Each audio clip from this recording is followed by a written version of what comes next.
LSU is in some pretty deep trouble right now, I'd say. I think we all know they're in deep trouble on defense, but how do you fix that? The transfer portal, but also the recruiting trail. And the Tigers lost a huge recruit yesterday when Cai Bates decommitted. This guy committed in the summer from Orlando, top 100 recruit, 4-star, big guy who I thought maybe could play early for this team because they don't really have a lot of talent at that position right now.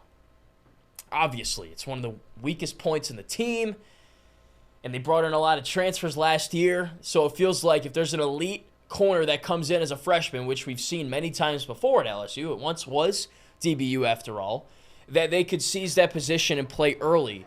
But now you've got 3 decommitments at cornerback in this 2025 recruiting class, and it dropped LSU from 11th to 14th in the national rankings. So it's a big loss. Andre Evans, also a cornerback decommit, flipped to Georgia in October, about the time that LSU lost to Ole Miss and was just struggling mightily on defense. He was a top 200 recruit. So you've lost 2 elite corner recruits in the matter of a month that figured to be cornerstones of your secondary in the future. And who do you still have committed? You still got guys. Also, Zion Ferguson was another decommit. I didn't mention him, but that's the third of the decommits. You've got 3 or 4 guys still committed in this class to play corner. Juwan Johnson from Lafayette, he could play safety or corner. Wallace Foster from Warren Easton, in-state guy. Bernard Causey from New Orleans. And then P.J. Woodland, a cornerback, safety kind of guy who decommitted from Mississippi State recently. So you still have, guys that you trust, guys that you like coming into the, program soon and filling those holes that you need them to do in that secondary. But they're not the elite national guys that you still have to bring in. Look, I've done stories on this. I understand the appeal to bring in-state Louisiana athletes. They're great athletes. They're very good at football. They have been for years. That's kind of been what LSU has prided itself upon, keeping in-state kids home, them developing and becoming the stars of the LSU program. And I get that. But in today's day and age of college football, you need to couple that with also cherry-picking a couple big national recruits, like Andre Evans, who is from Georgia, if I'm not mistaken, and Cai Bates, who's from Orlando. Those are the kind of guys you also have to bring in. And they're not top 200 and 100 recruits for no reason. These are good ball players.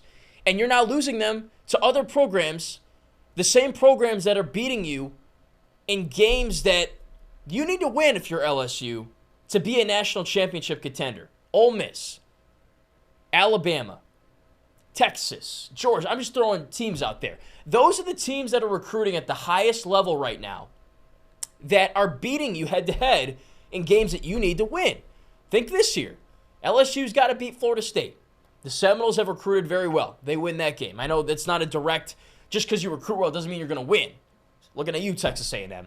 But I'm just saying that definitely factors in. Alabama, they've recruited better than LSU, and they beat the Tigers by 14 in a game that LSU needed to win to keep the season alive. You know what I'm saying? So, it's not the worst thing in the world. Decommitments happen. They happen all the time. But to happen at the position that you most need to address next year in 3 different times, 2 of which are top 200 recruits, that's a red flag. So when I saw that, I was bummed because you're bringing guys in, sure, good, in-state Louisiana kids. The problem is you did that this past cycle, and all the guys you trotted out there, I know they're freshmen, I know they're young, did not belong in the field and were exposed in situations where they could have been exposed.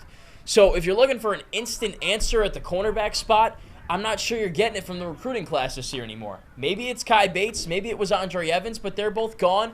One's at Georgia, the other, we'll see where he goes. Maybe Miami, Florida State, he's a Florida kid, so there's a lot of options there.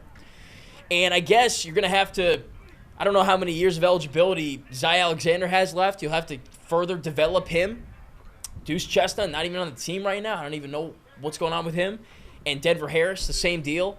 Who knows? The cornerback position is rough, though, and personally, I was looking at this recruiting cycle as like a sign of optimism. Like, all right, the future is bright. These kids look good. they should be pretty good for this football team when they get here. But now they're not even coming here. So that cornerback position has been a problem all year. It's going to be a problem throughout the rest of the year. And then that's something, again, that Brian Kelly and the staff will have to address for next season, whether it be, again, through the transfer portal, more development, or going out and snagging an elite cornerback recruit to end the cycle. But that's just a little update there. Cai Bates is a tough loss. Andre Evans was a tough loss. And I know that Johnson tweeted something like, hey, in-state boys will get it done. Something like to that effect, like, hey, we're still confident in this group. The in-state Louisiana kids always pan out. I get that, and that's good, and that's stuff you like to see. But, I mean, if you still want to have a top 100 corner recruit in your class. That's the point, and they don't anymore. So that's a tough loss, and again, that cornerback position looks dire, and until proven otherwise, will continue to be dire, and recruiting is not going to change the outlook on that clearly until maybe it does before signing day.